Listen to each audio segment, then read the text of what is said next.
Good Friday morning, guys. My name is Jerry Miller, and thank you kindly for joining us on Real Talk with Keith Smith. We are live across all social media channels, wherever you get your podcasting content, and what has become the water cooler of real estate in a market that's 300,000 people strong. We love to spotlight the comings and goings, the trends and the dynamics, the nuances and idiosyncrasies of a business that some would say is the second largest driver of the economy in Central Virginia.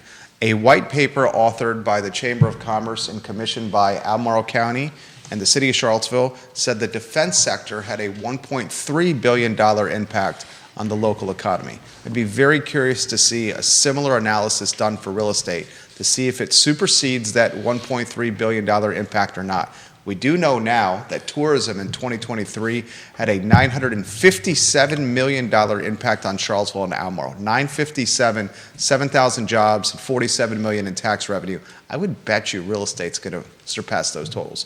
Judah, if you can go to the studio camera and let's welcome a panel of experts. Keith Smith, Bill Tucker, and Katie West. Keith, an all-star panel this morning. So I dubbed this as lessons from the legends. That would be you two folks on that. And, you know, we're going to kind of kick off a little bit talking about, okay, we're a month into decoupling.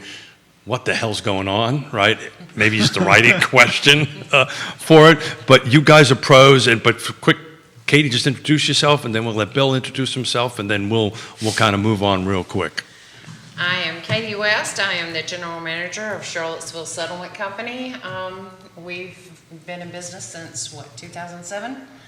And I've been the manager that entire time. And we do real estate settlements, title searches, title insurance.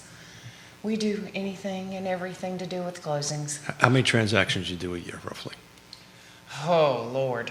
Across all of my companies, probably 1,000. That's important to also talk about. You just don't do Charlottesville, so let's talk about that a little bit.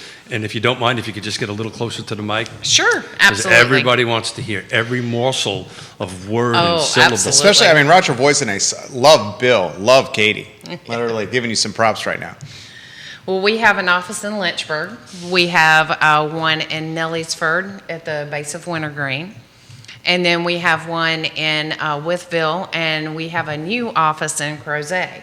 Wow. Don't you have one on the other side of the hill? Mm-mm. No. Nope. Withville, that's a bit of a... Yeah. Oh, that's like way out there, isn't it? Yeah, it's interesting how... Where we is ended up Withville? It is It's down... in Virginia. Thank you. Barely. It's Literally, it's barely in Virginia. Yes, in southwest Virginia, Okay. down towards the Tennessee line. It's on 81. Okay. It's on 81. What made you set up a space there, just out of curiosity? Well, when we purchased the Lynchburg office, it was buy one, get one, and we got that one. And it's actually been a great office for us. We've really enjoyed Didn't having it. realize there was buy one, get one opportunities. And Well, I thought it was only for like shoes and stuff like that. So how many let's focus on Charlottesville, your Charlottesville operation. How many transactions a year do you do? well, I mean, this year, of course, it's down. We're going to talk about that here in a minute. Yeah, not as many as we would like. I don't know. We probably do 120 a month, somewhere around there. That's a lot. So that's pretty good. And I want to say that for a reason, right? Because the reason I've got you two guys here is you do a large percentage of the transactions. So you're doing 120 a month. How many do you do, Bill, a month? This year and last year, we average about 6 new contracts a day. So you're doing 180 a month? No, a day. Well, during Business the day. Business day, 100, Okay. 120 a month. Gotcha. So, New contracts. roughly. 250, we'll call it. Yeah, my Roughly. Marine Corps brain, Yeah. 250 a month. That's a good number. That's a hell of a number. That's a good That's number. a hell of a number. And that's not counting what Katie does, but she issues title insurance for things she's not closing, and Yeah. there's a lot of that. Yeah. Yeah, that's right. And that's important to understand that you do that. So, Bill, quick second for the two or three people who don't know who you are. Bill Tucker, I'm a partner with Tucker, Griffin, Barnes. I think we're 13 lawyers, 4 offices. We have one at Lake Monticello, the main one in Charlottesville, one in Harrisonburg, and one in Stanton. And it's not just real estate. The firms are full service. Full service Full firms. service. You don't handle divorces, right? I'll not tell Yonna you do. Not mine. No. Yeah, anyway. So, guys, we're well into a month into it. I can tell you from the real estate agent perspective, this tends to be all over the map on how people are tackling this decoupling. For those of who are listening that may not be aware of this is a bit of an industry geek. As of the beginning of August, the Charlottesville Area Association of Realtors had decoupled, which is part of the national settlement with NAR and the plaintiffs, that we cannot have real estate commissions in the MLS any longer. So, what are you guys seeing in contracts, and is there any best practices? Well, how about this question? Has there been any change? Oh, gosh, Oh, yeah. yes. Okay. Well, that's a big question. So, is there a change that buyer agents are still getting paid, or is there a change that buyers agents are not getting paid? Oh, no, they're still getting paid. So that hasn't Yeah. changed, Okay. right? So Yeah. that's an Yeah. important thing to get Yeah, out there. it's just there's no, my complaint about the whole thing is there's no good form to let everyone know who's paying what part of each commission. So is that a Virginia Association of Realtors form that Yeah. needs to be created? Well, we've actually created one, but Okay. that's beside the point. Okay. Well, we're going to talk about that in a little Yeah. while, because What- I what- like that form. What we're seeing with contracts is somewhere on the contract, typically, sometimes an addendum, what's that form, 500 addendum form? Well, the 500 is an interesting form. That actually is not relevant Okay, but to anyway, this at all. we've been seeing in the contract, sometimes under the financing paragraph, sometimes under other terms. There you Where the selling agent is putting in what the commission is that the seller's gonna pay. Well, it becomes, Katie, it becomes a negotiation. It always was a negotiation. So let's get that out on the table. But now what's happening in offers, right? You're seeing this. Mm-hmm. And to Bill's point, it's all over the map in the contract, Yep. right? It's and crazy. there's no uniform way of doing this. You want to chat about that a little bit? Well, yeah, I mean, you have to kind of look around, and you still need a commission disbursement, because sometimes there's other stuff like HOA or whatever that has to be reimbursed.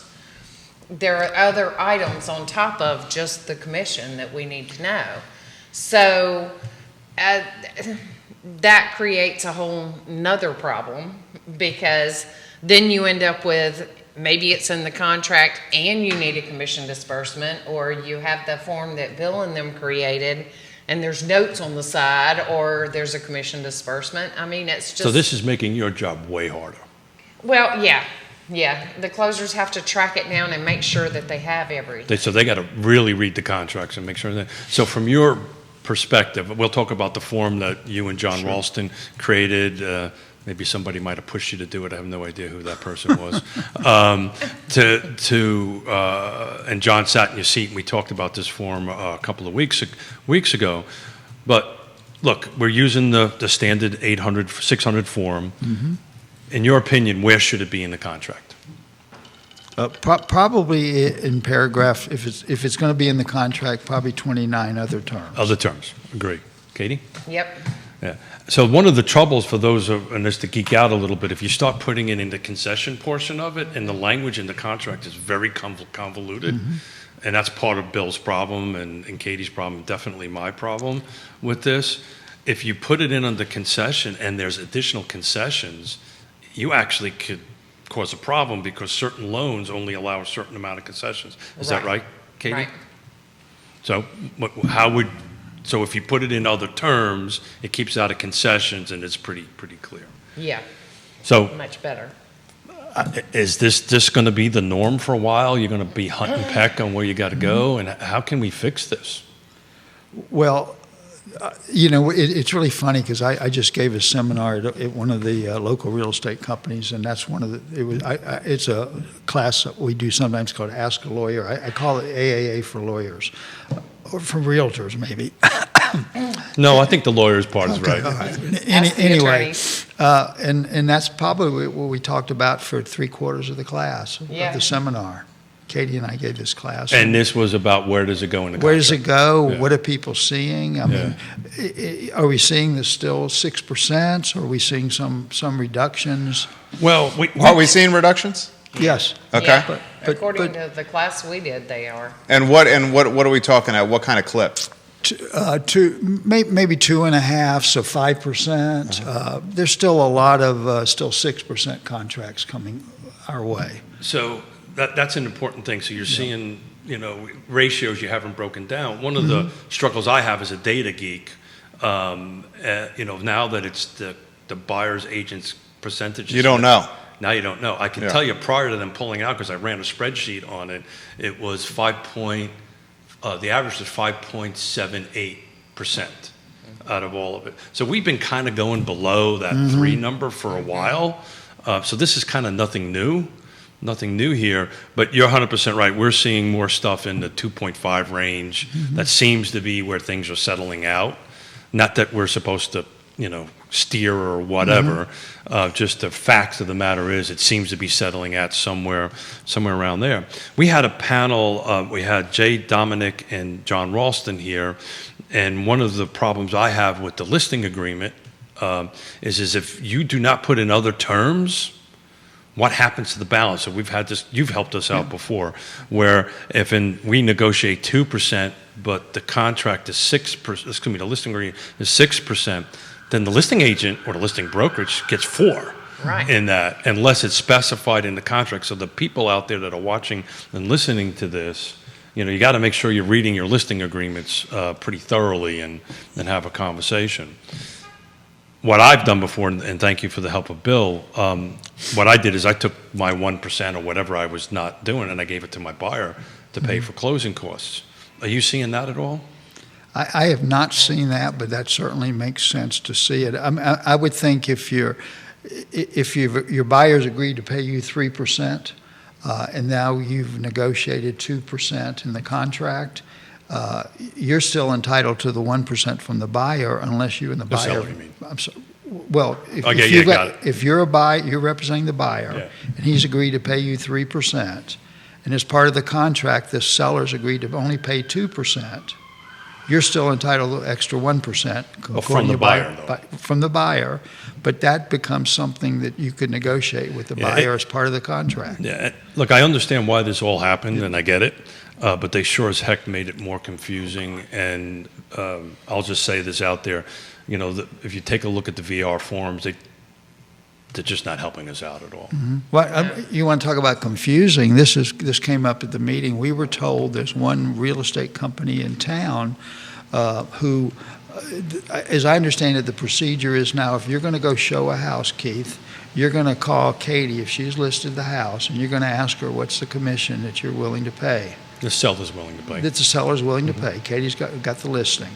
There is one real estate company in town that I'm told is not willing to tell you that answer. Yeah. Not willing to tell whom? Not willing to tell Keith. The buyer's agent. What? Yeah. Why? That's crazy to me. That is crazy. It Why? makes the negotiation difficult. If I'm a seller, you're putting me in a position that they may not show my house because of that. Not only that, I may get a lower offer because they don't know whether I'm going to pay, and so the buyer's looking less eyeballs on the house. Yeah, and the buyer's looking at it as I'm going to have to come out of pocket with this money, so I can't put that towards the purchase price.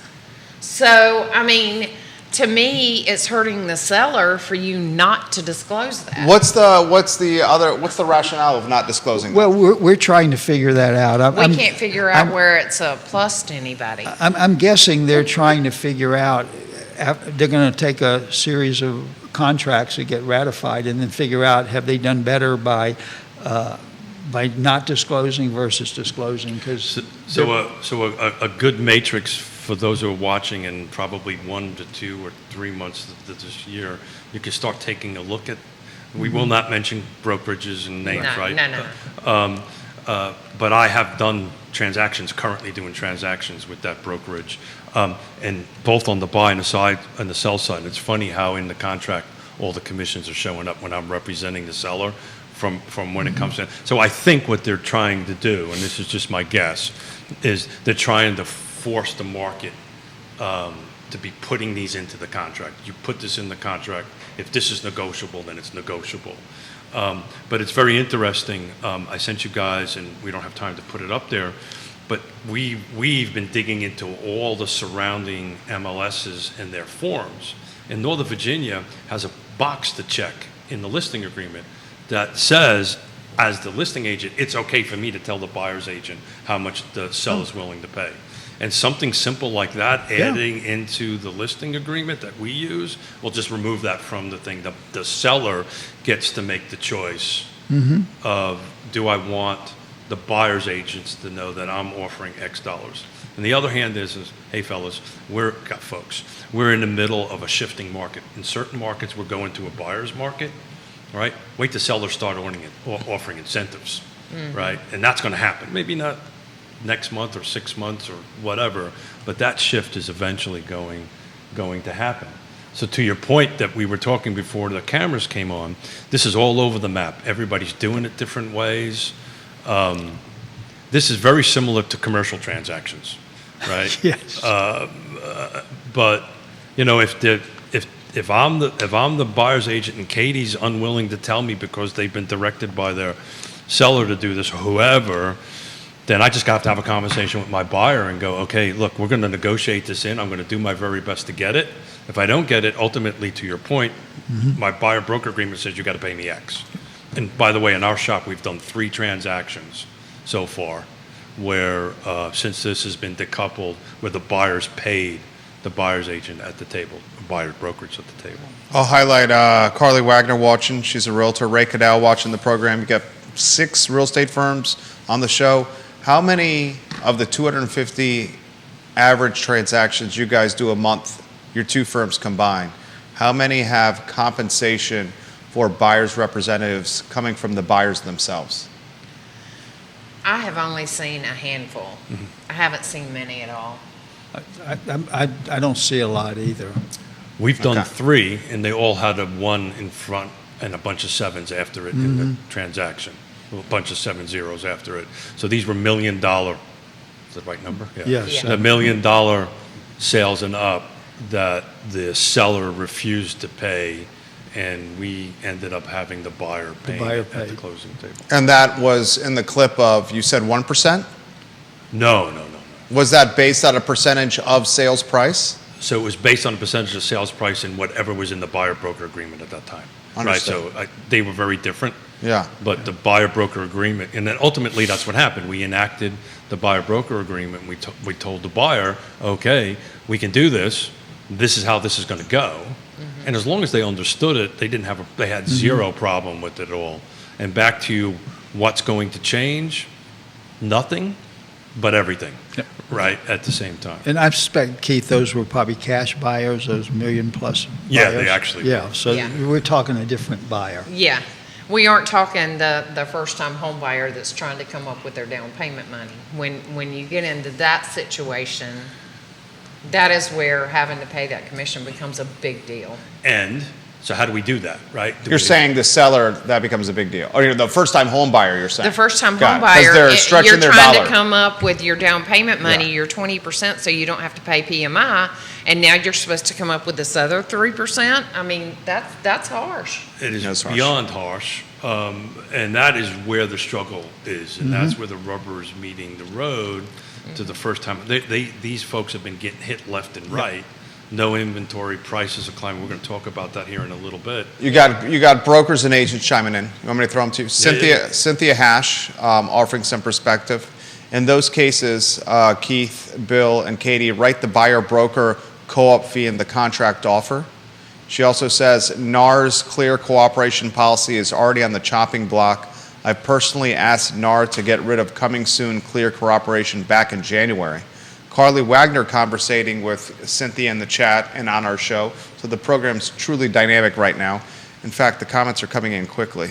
Cynthia also says, as the principal broker and owner of Fine Homes Realty, I've been trading my agents about this for years. I want to get to Carly's comments responding to Cynthia. She says, what are Keith, Bill, and Katie's opinions on clear cooperation and pocket listings? It sounds like this may be going away. Ultimately, does this take more power from the MLS? Realtors and even owners themselves could sell without listing on MLS. So where's the incentive to pay all the MLS fees and association dues? So I'm going to pick that one apart. Yeah. And there's a hell of a lot more comments coming in. So let me here. just get this out real quick, because last week I was part of 4 days at a CEO summit up in DC. I was fortunate enough to be on a bunch of panels. These are all the major CEOs from EXP all the way down to Keller Williams, Howard Hanna, so forth and so on. The CEO of Compass did a one-on-one interview. Coming soon is going. It's just going to take time. It's going to be probably the end of this year. DOJ is going to make it happen. Department of Justice is going to make it happen. You're saying coming soon is not going to be allowed?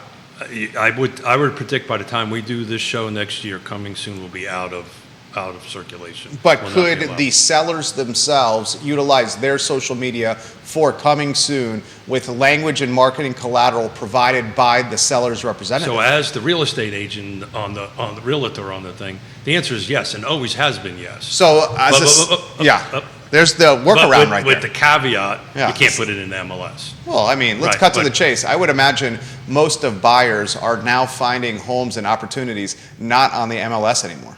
I mean, the MLS is becoming a dinosaur. Well, I'll pick that apart. Realtor, Zillow, before we get into Trulia, official social media, Instagram. What you're forgetting about is all those aggregators are aggregated out Yeah, of RSS feed from MLS, yeah. So, what do you think, Bill? Next subject? Next subject, good idea. I just saw, by the way, scrolling across the TV, across the room, interest rates for mortgages have hit a 19-month low. Yep. Well, do you think the rate cuts baked into this number? I think there's still more cut coming. It's got to be. I think we're really going to see the impact Q1, Q2 once this election is behind us. Yeah. Then you're going to start seeing that number move. Historically, after elections, mortgage rates drop. Yep, Right. That's right. And all that stuff. I'll throw this. How about this question? The chat is on fire today. You guys bring the engagement from the viewers and listeners. If you can sell and market homes directly from your social media or any website independently from MLS, will we see similar moves like commercial real estate where not all available properties are positioned on the MLS? That's from an agent there. I'm gonna put a pin in that question, only because next Friday. Such a touchy subject, this MLS. No. I'm going to dive into that next Friday. I'm actually going to talk about what I heard in the room and from CEOs, and when people that had to spend $50-70 million to settle this thing, they're a little opinionated, and I'm going to share that next Friday. So whoever's asking that question, tune in for next Friday, because I'm going to make some predictions next Friday for where this industry is going to be a year from now. Okay. No tease? It's going to be different. Okay, it's going to be different. All right, I'll throw this. Let me put it this way. If you think the decoupling of commissions was a big deal, wait till next year. Okay, Wow. that's a tease. How about for Katie and Bill? Katie, for you first. How do you characterize the market now as we head into the final quarter of the year? We're 15 days away from Q4. It's a little slow to us. I don't see as many transactions, and the ones that I see are pretty much cash. I think Katie's right. It's amazing the number of cash, $1 million plus contracts that are floating out there. And again, it just a lot of. I just saw one the other day. It was 700,000 or 800,000, and the guy was putting down only borrowing 40%. So people have a lot of cash going on. You don't have to look this up, but Judah, can you put slide number 1 on? So what I do is I've been running every month. Now we're up to 8th months of this, and looking back to 2016. So I wanted to kind of see what we're doing. So on that slide, just the real simple numbers on it. We're roughly 6.8% down in sales volume versus last year. So we're down 6.8% in sales volume. We're down 14% lower than 2016. But that being said, we're up 74% value You mean over dollar dollar value. amount over 2016. And oh, by the way, year over year, we're up now this is the whole footprint. We're up 7.6%. You want to hear an insane number? In 2016, the median value for all housing stock was 275. And we're 480. 8 years later, it's 480. But That is we're up- bananas right there. But we're up $34,000 year over year, just from the same 8 months of 2013. Do we like crystal ball predictions here for Katie and Bill and for all our guests. If rates drop Q1, Q2 of next year, which we think they will, and historically they fall after presidential elections become decided or get behind us. If rates drop, does that create another bonanza market? No, because I think the prices are still going to be there. Okay. And I think it will get us maybe more back towards normal, but I don't think it'll be a bonanza. What I see happening is, and this is good for the mortgage guys out there, everybody's going to be refinancing. Yep. Oh yeah, that started already. Yeah. If you track that and read, there's been a boost in refinancing. I think you're not going to see the 30-year mortgage go much below where we are now, definitively until after the election, probably first quarter. I think whatever number we've got now has been pretty much baked in. It's going to float up in. Where are we now? 6? Like 6.2? 6.2? Yeah. I did a 5. That was a sterling applicant, That's though. exactly right. That was a sterling applicant. That's Near exactly right. perfect credit score, That's what, exactly significant down payment of north That's of exactly 25%. That's And what do they had, 5.7 and change? Yeah, they're real close to 5.5. Okay. It was really excellent. You're seeing a lot of 6.2s out there for non-sterling. Really good applicants, non-sterling applicants. Yeah, look, 6%'s an awesome. 6% is a damn good number. It's an awesome Yeah. rate. This is the time I tell. Here the we go, story Keith. of- You go ahead. You can tell. it. 18% when I bought my first house, Keith Smith and Yonna. We've spent way too much time together. I can see that. And Mine was 10.15. Yeah, and you know what? You were probably happy to secure it, weren't you? Oh, yeah. Right. Yeah. what was yours first house at? I assumed someone's mortgage that I wasn't supposed to. On your first one? Wow. There's a story there, I'm It sure. was, and I learned never to do that again. Usually how those things go. Yeah. Have you seen any 5-year adjustables? I'm surprised I haven't seen those. No, Because the delta is not compelling enough. Yeah. Is that why? It's not. yeah, Yeah. there's just not. It's not a 2-point spread, right? It's No. it's not really there, and And the ARM got such poo-poo during the time of great unpleasantness. We've almost been like ingrained with like that's ARMs Neil are Williamson scary. Coined that. Yeah. Would you agree with that? Yeah, the delta needs to be different, and then everybody still remembers 2007, 8, as we refer to it, or as Neil Williamson refers to it, as a time of great unpleasantness. It was a time of great unpleasantness. But speaking of Neil, first of all, he did a great, for those who attended the CAR Summit, Charlottesville Area Association Summit yesterday, just a shout out to him. He did a zoning presentation that actually made zoning fun. And for those of us geeks in the zoning world, that's a pretty hard thing to achieve on that. He also, shout out to him, because I was running some numbers by him yesterday. He said something to me and reminded me, volume makes a difference in data, right? So when you take a look at this large picture, right, we've done first 8 months in the car footprint, we've done 1,113 transactions, right? Last year we did 1,238. But you got to take a look into these micro markets, right? So big picture wise, some markets are a little bit better than others. So highlight which ones. So before I do that, is there jurisdictions or localities that you're seeing more contracts in or less recently? Well, I tell you, my Fluvanna office has seen less contracts. Yeah. We'll talk about that here in a second. Yeah. Big time. Big less. time. Big time less. So we'll pull out the one sheet that I gave you guys. It's A, if you don't mind. Why do you think that is, Tucker? I think there's just less inventory there. Oh, I would disagree with that. You think there's enough inventory? No. Enough is a different word. I think the okay. Fluvanna market is more of an entry price point, and that buyer is strapped with the rates that are at this high and the values at that high, which is causing sluggish sales. So, And if you take a look at this, this is slide number A is the total number of homes sold year over year. So these are closed transactions, 8 months. Fluvanna is down 14.5% year over year. But if you flip it over and you go to B, slide B, if you don't mind, Judah, we're up about 1.7%, right? It's not a huge number. And value. We're up in value. Thank you. Yep. We're up in value.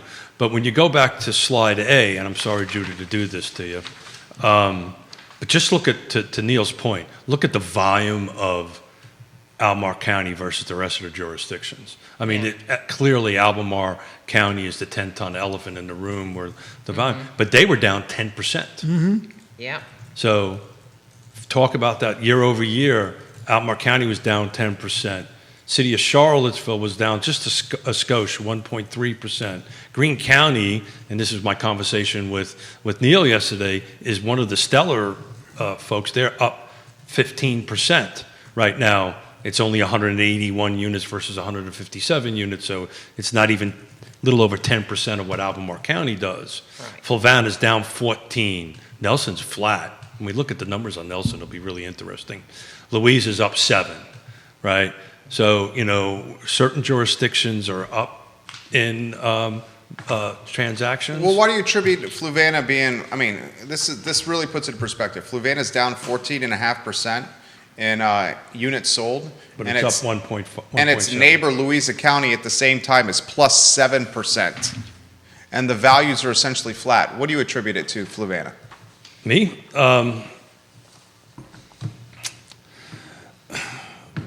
I think it's a lack of inventory. Look, real estate, whoever's listened to the show knows my standard speech. It's 6 things, right? Location, price, features, conditions, timing, and who's on the other side matters. We put a $375,000 listing, single family, ranch, 3 bedrooms, 2 baths. We renovated it at $375, sold it in a day. Literally sold it in 6 hours. Now, there's other homes that are in the same area that may not be the same features and may not be the same condition that have been sitting on the market for a while. So having those first 4 right, Fluvanna, Nelson, Greene, it doesn't matter. That's what makes the difference. And you have to have a trusted advisor to bring in there that can help you through it. This particular case, I brushed off my Class A contractor's license, which I swore I would never do. And help them renovate the house because it was a wonderful couple and they needed Help. help. Yeah, they needed help.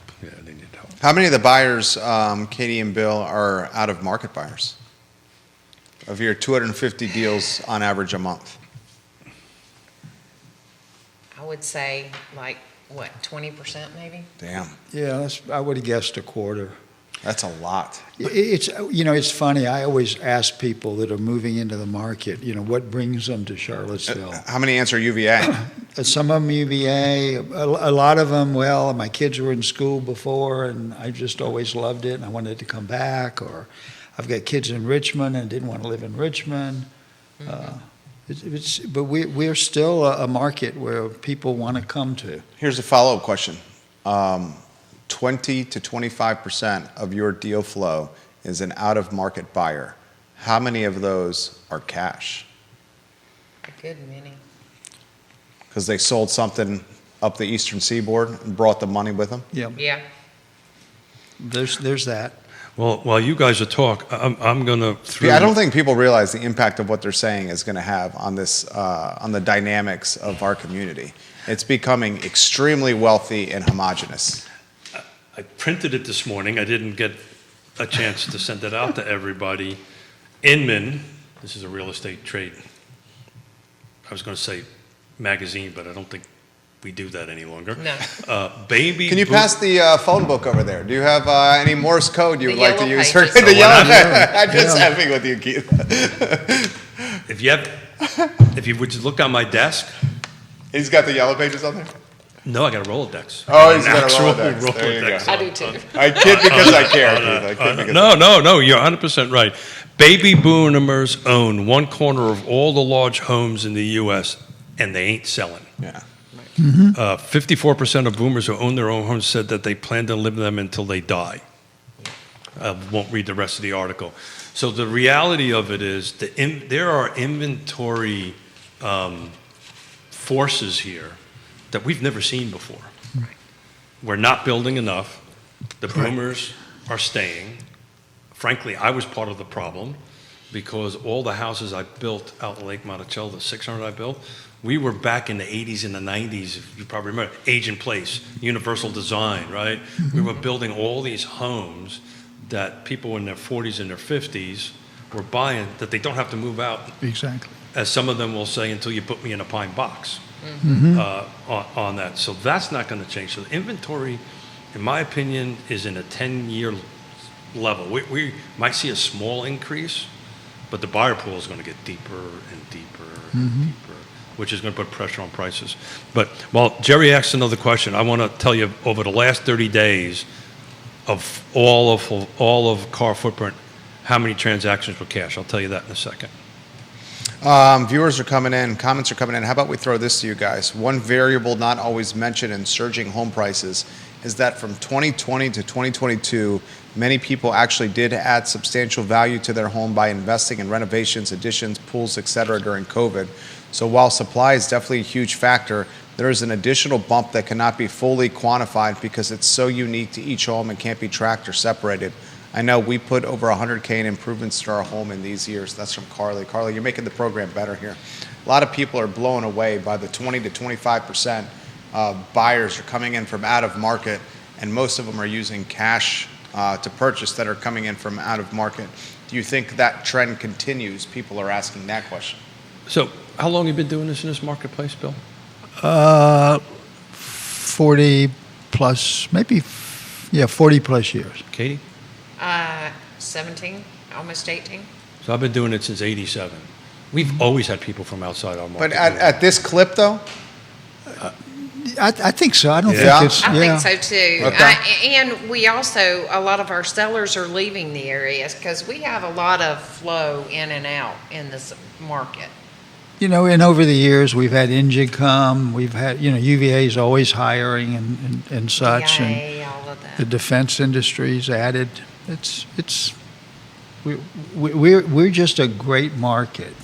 Yeah. And I look back over my career, and I really could never remember a time that things were slow. Even in 2007, when things went south, lawyers like me ended up with more work because there's more problems. And you guys did a great job with that short sale stuff. Your short sale program was pretty awesome.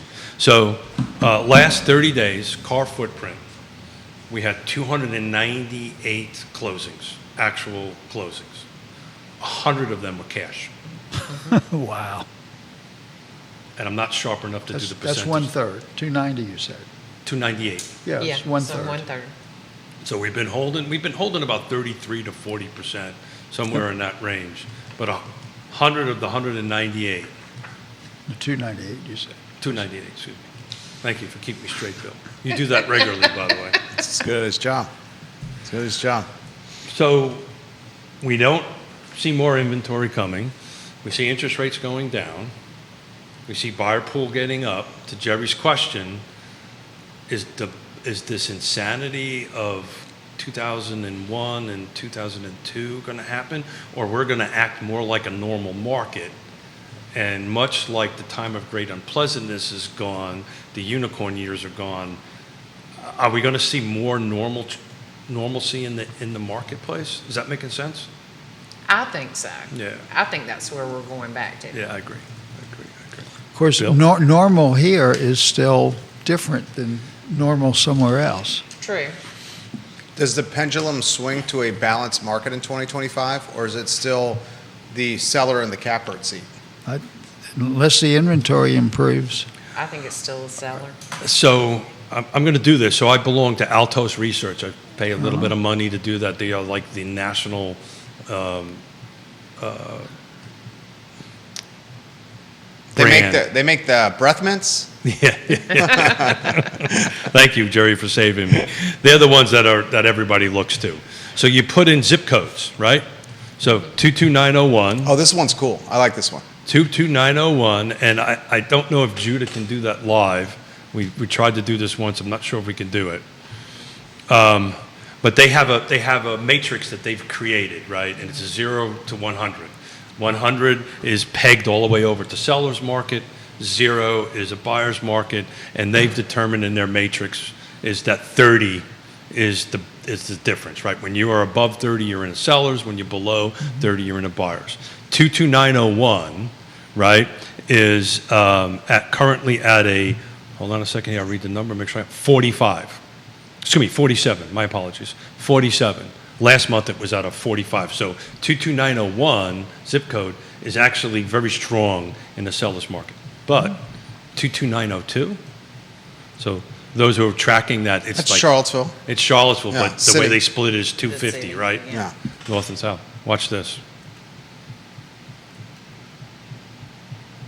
Literally, it is at 32. We are 2 points away from a buyer's market by Altos's Wow. data. And by the way, it's below last month's.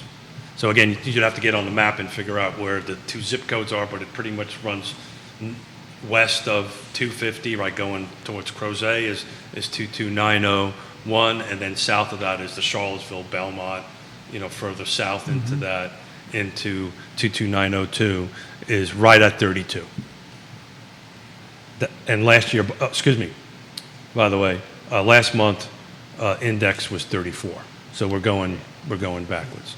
It's a really interesting matrix. You can't send it out to folks. You got to belong to it. But you don't feel like it's a buyer's market in Charlottesville, or it's becoming more of a buyer's market. My tagline that I have is micro markets matter, and like politics, all real estate is local. And a lot of this is street to street. We talked about an example at Lake Monticello that we did. We sold it literally in a half a day. And there's similar homes at similar price points, similar layout that have been sitting for weeks. Right. So why is that? It's because they didn't catch the other. They probably are a little overpriced based on the features and the condition. Now, I have a rule. I just broke it. Never talk about a deal until it closes. Yeah. Which you guys are helping us with. Well, it'll close. It'll be fine. This is coming. Can they put in perspective what's happening with refis? Refis are starting to pick up, but not hugely. But do you see a lot of them? No, most of them are done internally, right, with the lender? Some of the lenders do them internally, but a lot of our local lenders, so to speak, that we deal with all the time still send them to us. Got it. So that business is picking up a wee bit. Yeah, I think bit. I think lenders learned when they did used to close them internally. They made so many mistakes that they're still Yeah. correcting. I think that's not good. We're not going to see that Yeah. a lot. Well, I wouldn't. To me, it's like in my world doing dual agency. Our shop does not. You're not allowed to do dual agency at all on it. It's almost like a dual agency situation where they're closing. It's always better to have a third party represent and go ahead and take care of you. Talk about Lake Monticello. You want to plug in 22963 just to see how that's going? Absolutely. More comments coming in. Go ahead, Keith. Tell us 22936, please. People are asking. 2296. Okay, I will write that down. So we are at 47. Last month it was 50. So we're still in a strong seller's market, but we're down a few points where we were this last month. What was the zip code that they So two zip codes have been suggested, 22936 and the fabulous Yonna Smith, 22903 is asking. Yeah, I think 22903 won't happen because there's just not enough data for it to aggregate it, but I will tell you here in a minute. 22903. I like this little subscription you have here. Yeah, Keith it's Smith. pretty cool. It's in a seller's market, it's thank you. It's at 39. So we're just we're under 40. We're not in a strong seller's market. They call it a seller's market. What was the other zip code? 22936. Any help on what area that is? I'm trying. I don't know what. Earlysville. Okay. There you go. Pretty much the same as the last zip code. We're at 39. Actually, it's flat. We're at 39 this week. From today going back when last month it was at 39. So we're creeping towards the 30 number, right? Last week or 2 weeks ago, I bet you that number was closer to 50.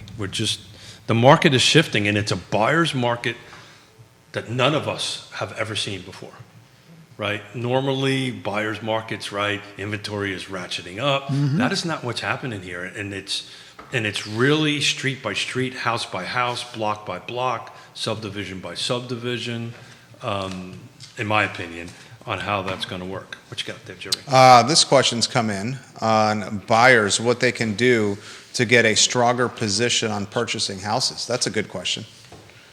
That's a good one for you, Keith. What can a buyer do to get a stronger position on purchasing? Well, first off, make sure you get pre-approved, right? Absolutely. Obviously, more. If you could put more down payment down, right? This particular one we were talking about was a 35% down payment, which actually beat out a cash offer because the rest of the terms are better. So the second end of it is make your terms right, hire the right people, get in the house. Home inspections are happening, right? Yeah. So get in the house, make sure you know what you're looking at. But that's pretty much it. And hire people that have been doing this for a while. To be honest with you, I'm probably just going to get myself into trouble. I tend to do that. But you've got to be a pro to really do it this market at this particular point in time. This question's a very good one. This is for the panel as well. Mrs. Smith is probably going to yell at me. Yonna's watching the program right now. We love when you watch, Yonna. I think I'm going to get yelled at. How many of the deals are tied to open houses? We see open houses seem to be back.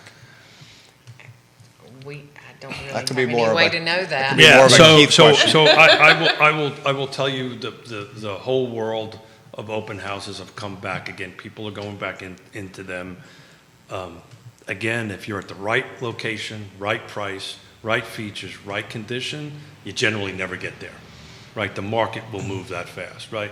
But if you're not in the right location, you're overpriced, the features aren't right what the market's looking for, and the condition isn't there. And this condition thing is important to talk about, particularly at these rates. People do not want to buy homes that Yeah, they they have to don't fix have up. the money to do it. That's exactly right. My daughter's, Look at 22968 for me.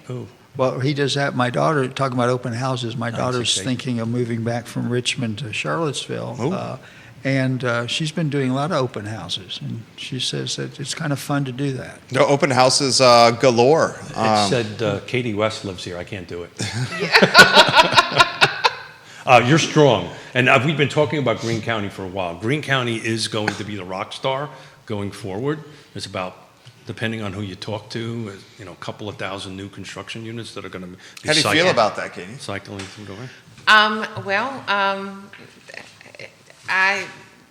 As long as the traffic doesn't interfere with between Sheets and Ryer Road, I'm good.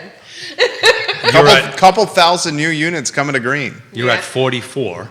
Yeah. Last month was 44, so you've been, but you are literally, it's defining it as a slight seller's advantage. When you start getting to 50, it becomes a strong seller's advantage. And it depends on the location.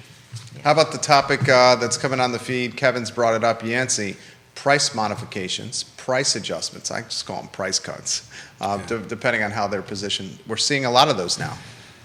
Yeah. So that means they priced it wrong because they didn't go into the market right. We can go and look at slide B, Jude, if you don't mind. We have 0 of the 6 jurisdictions in a negative number year over year. Yeah. The closest to 0 was Flavanna at 1.75. The rock star was Nelson at 24% increase, which is a unique animal. Greene was up 3.3. CVille was up 15%, which was huge. And Albemarle County's up 7.4%. Those trends are not going to stop. The problem with them is sellers generally react to the market a little slower than buyers do. And this is just the ability to convince the seller the market's saying your house is this, not this. This topic's come in. Can the panel highlight the age of the buying population? Are we seeing 20s, 30s, 40s, or older? Here's- seeing across the board. I mean, I can't really pigeonhole because it seems like we have some very young ones that I'm like, how can you even afford a house? And then we have older people that I'm like, why are you moving at this age? So, I mean, but I would say probably the bulk of them are somewhere in that 35 to 45 range. And I've seen it all over the age limit too. It's funny, you see a lot of people, I think we see more people now who have moved into assisted living selling than we have. So that's sort of because people are staying in their houses. And I don't know if this is just cyclical, right? Because this stuff happens. But most of our listings right now are exactly that. They now cannot stay in their age-in-place home, which I think will bring inventory on the market because they're now moving towards, assisted living or nursing homes or something along those lines. Juan Sarmiento saying happy Friday the 13th to everyone.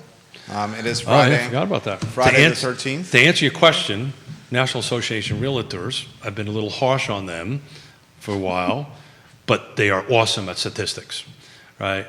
So the largest selling profile is young boomers at 26%, and then 26%, and then older boomers at 19%. So I'm a young boomer, not to age you, but you're probably in the older thing. As far as buyers go, older generation millennials is 21%. Gen Xers are 24%. So the buyers are, at least nationally, are tending to be more younger. The sellers are tending to be a little bit older. It's just a volume problem. There's just not enough of us selling for them to go ahead and buy. Bill, Tucker, take an opportunity to close the program for a message to the viewers and listeners. The current market, where the market is headed, and obviously include some contact information for the business you're going to scoop up here. Well, we didn't get a chance to talk about it, but there's a form that I think all realtors ought to use when the contract's ratified. Can wait till it's ratified. Then there's a form that can be filled out that will act as a disbursement statement to list who's paying what part of what commission. It'll just make everybody's life easier. So any real estate agent out there that wants to get eyeball on that, reach out to me or reach out to Bill on that. It's called the Commission Disbursement Addendum. And what it does is it spells out very clearly who's paying what and where. And oh, by the way, all parties sign it. Buyers, sellers, listing agent, and selling agent or buyer's agent. And I'll be sending it out in a future Tucker tip. And what I've instructed my staff to do, every new contract we get in, I've suggested they send this form to the realtor and suggest that now we've got a ratified contract. Let's get this filled out now so there's no question who's paying what in the commission. And more importantly, it tells you guys what to do with the money. And that's the big thing, right? Because you guys get to these closings and these convoluted locations and stuff like this, and you go, well, who's getting what, when, and where, and why? Yeah. And pay that commission quicker. Well, that's always good. Same question for Katie. What was the question? It's let them know how they can reach you and some final thoughts for the viewers and listeners on current market, where the market's headed, what they may need to prepare for. Well, of course, Charlottesville Settlement Company, 434-817-0400. Look at you. But we, I think that the market is always changing, and so the major thing is going to be, watching rates, know what you can afford, don't shop outside your range, because you're going to fall in love with something you can't have. Amen. And, just if you're a seller, make sure that your property is in the shape that's going to attract that buyer that, they're putting all their money into this house. They're not going to have money to replace the roof or the gutters or whatever might need it. So go on and get that done before you put it on the market. And pull down the partners tab. We got some awesome people, ISC in particular, Interstate Service Company, that can help you with that and get you across the finish line. But it is more important now for your home to be market ready Yes. And if it is market ready, right location, right price, right features, it'll sell very quickly. RealTalkWithKeithSmith.com, the Partners tab. Keith, Friday show. What do you have planned? Next Friday is just going to be me and you, which I'm looking forward to. We have not done this in a long time. Very nice. It's always fun. We don't have people here to moderate Smith, right, and control him. But I'm looking forward. You have some bold predictions you're going to make on next Friday's show. I was blessed to be in a room with really, really smart people, and I've learned a long time ago, when you think you're the smartest person in the room, get into another room. Leave that room. We called it this time last year that NAR was going to settle. I'm going to make a couple of bold predictions next Friday, and some people are going to like me for it, and some probably won't. Keith Smith, Bill Tucker, Katie West, Judah Wickhauer behind the camera. Real Talk with Keith Smith, online at realtalkwithkeithsmith.com. Click the Partners tab, and it's the trusted advisors that'll get you through closing and beyond.